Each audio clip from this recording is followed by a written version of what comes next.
Is remarriage a sin? Marriage is a sacred and lifelong union where a man and woman become one. Jesus emphasized that this bond is not merely physical, but a deep commitment of love and partnership.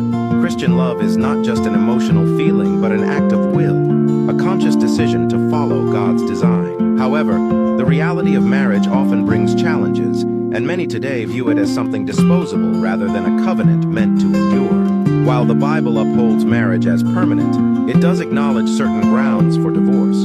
Adultery is one such reason, as it breaks the marital covenant, though even then, divorce is not mandatory. Reconciliation should be pursued if possible. Another biblical ground for divorce is abandonment by an unbelieving spouse. Yet Jesus made it clear that divorce was never God's original plan, but was allowed due to the hardness of human hearts.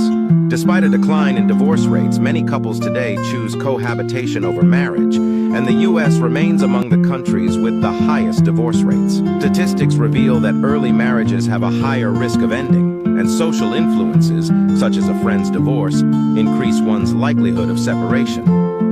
The Bible warns against taking marriage lightly, emphasizing that vows made before God should be honored. Divorce brings pain, especially when children are involved, and while God hates divorce due to its destructive impact, He does not hate divorced individuals. Even in Scripture, God uses the metaphor of divorce to describe His separation from Israel due to their unfaithfulness, though He later restores the relationship. Jesus' teaching in Matthew 19:9 sets a high standard, stating that remarriage after divorce, except in cases of adultery, is considered adultery.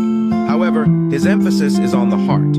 Forgiveness and reconciliation should be pursued first.